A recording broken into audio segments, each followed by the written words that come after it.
Personal insolvencies have increased. Let's have a look. Hello everyone, Florian here and welcome to another episode of HeiseSays. Grab your stein of coffee and I want to have a look at some data from the Australian Financial Security Authority regarding personal insolvencies. Now they have increased in October, but there is actually some good news I want to share with you here, at least for those of us in the construction industry.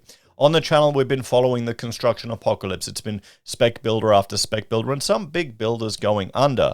But let's look at the personal insolvency data here. We can see these are the new personal insolvencies. There were 847. I'll just zoom in so we can see that. There we go. 847. Now we had 243 in New South Wales, 221 in Queensland. So we're second, which isn't good. Had 151 in Victoria, 81 in WA, 50 in South Australia. You had 26 in Tasmania, 9 in ACT, 4 in Northern Territory, and 62 in other. I'm assuming that's potentially overseas. Or we had 62 people go bankrupt on Norfolk Island, didn't we? I hope not. Or go insolvent. So, and here we're seeing the change from September to October, month to month. So healthcare and social assistance, it's up 31.1%. Okay, these are the notable industries where people are going insolvent. Other services industries are down 5.3% at only 89.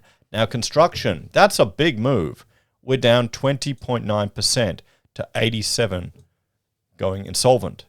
That's a big drop down and it's significantly lower than right at the top. So this is the good news I wanted to highlight with you, that we have construction getting, well, less people are going insolvent. Let's watch this for a few months. Hopefully it's a sign that things are starting to cool down. Or maybe not. We'll need to see if it's a trend. 1 month isn't enough to say. We'll have to wait to see after Christmas. Because, you've got the businesses going under, then you've got all the, all the employees and all the individuals. It can get really messy. You've got retail traders up 23.6% at 68.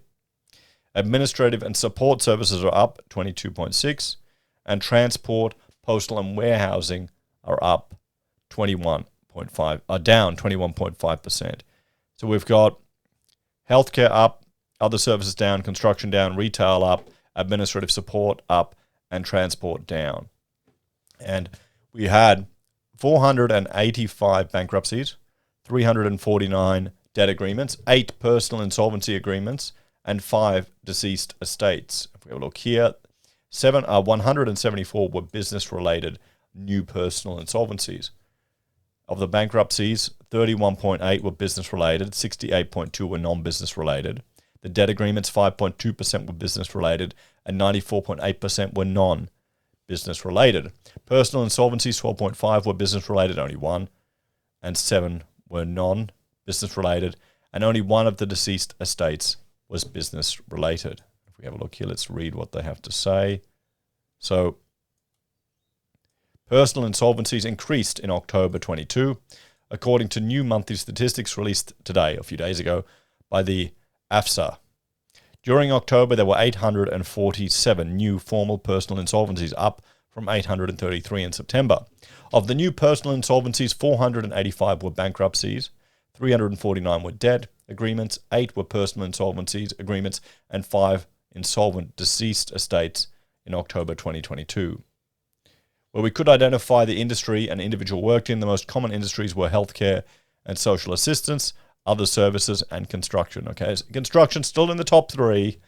Unfortunately, I don't think that's ever not going to happen, to be honest. In October 22, there were 17 new temporary debt protections.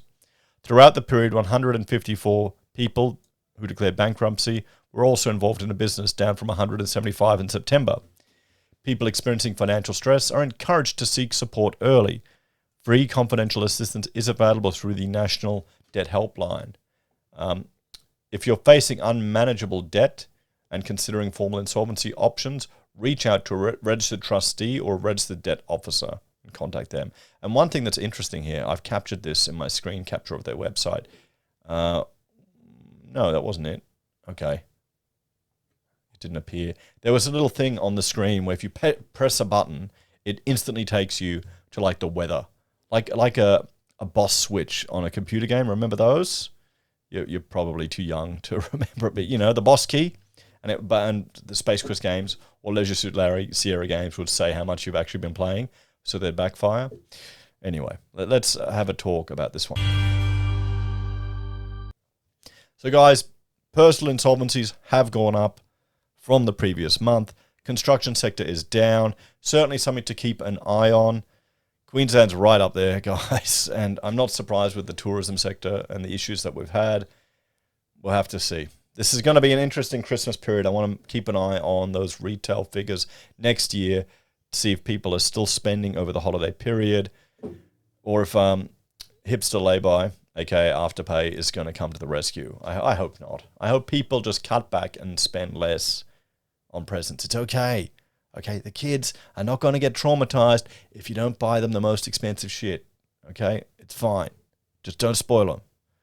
Anyway, thanks for watching, guys. Like, share, and subscribe to the channel. Check out HeiseBim and HeiseSays International for other topics I discuss.